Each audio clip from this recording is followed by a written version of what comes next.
अब हम देखते हैं प्रश्नावली 8.2 का 5वां नंबर प्रश्न। ध्यान से देखेंगे इसको। एक समांतर चतुर्भुज एबीसीडी में ई और एफ क्रमशः भुजाओं ए बी और सी डी के मध्य बिंदु है। आकृति में दिया हुआ है। दर्शाइए कि रेखाखंड एफ और ई सी विकर्ण बी डी को समत्रिभाजित करती है। समत्रिभाजित यानी 3 बराबर भाग में बांटती है। तो देखते हैं, सिद्ध करना है। चित्र के अनुसार ए बी सी डी एक समांतर चतुर्भुज दिया हुआ है।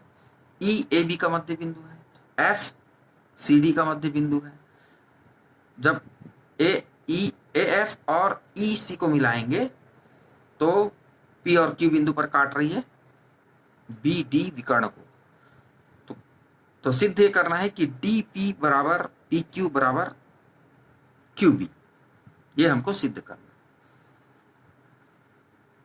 तो ए बी सी डी दिया हुआ है। ए बी सी डी एक समांतर चतुर्भुज है, तो हम कह सकते हैं ए ई समानांतर एफ सी, ए बी बराबर सी डी। आमने सामने एक भुजा है, समांतर चतुर्भुज की सम्मुख भुजा है। तो अगर हम दोनों पक्ष को आधा से गुणा कर देते 1/2 ए बी बराबर 1/2 सी डी, तो ए ई बराबर एफ सी। 1/2 ए बी किसके बराबर है? ए ई बराबर है। 1/2 सी डी किसके बराबर है? एफ सी के बराबर है। तो ए ई सी एफ एक समांतर चतुर्भुज है। अब त्रिभुज क्यू डी सी में एफ मध्य बिंदु है और पी एफ समानांतर है क्यू सी के मध्य बिंदु प्रमेय से, तो पी मध्य बिंदु होगा, ये हम कह सकते हैं।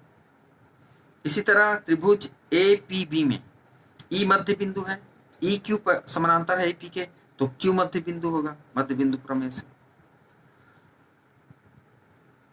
और इस तरह हम कह सकते हैं कि डी पी बराबर पी क्यू बराबर क्यू बी इति सिद्धम।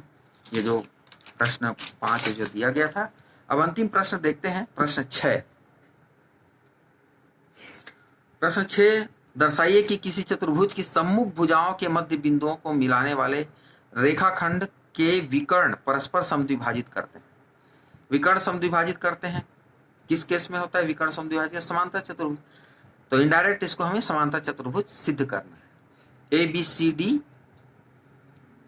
एक चतुर्भुज दे दिया है, इसके सम्मुख भुजाओं के मध्य बिंदु पी क्यू आर और ये एस दिया हुआ है।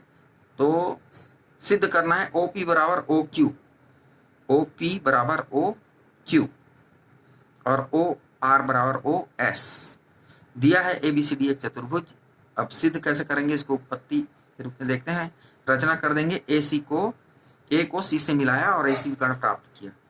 त्रिभुज ए बी सी में पी एस समानांतर है इसी के।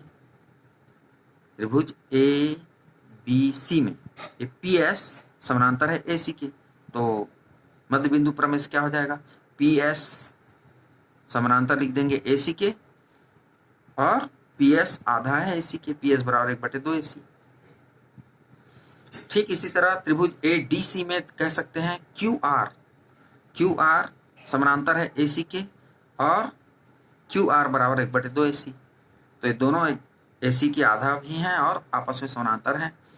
तो कह सकते हैं कि पी क्यू बराबर पी एस और आर क्यू बराबर पी एस और आर क्यू समानांतर है पी एस के। अतः पी क्यू आर एस एक समांतर चतुर्भुज है। तो इसके विकर्ण परस्पर एक दूसरे को समद्विभाजित करते हैं। जैसे हमने इसको समांतर चतुर्भुज सिद्ध किया, तो कह सकते हैं कि इसके विकर्ण एक दूसरे को समद्विभाजित करते हैं। अतः ओ पी बराबर ओ क्यू और ओ आर बराबर ओ एस इति सिद्धम। तो इस तरह से 8.2 कंप्लीट होता है। Thank you.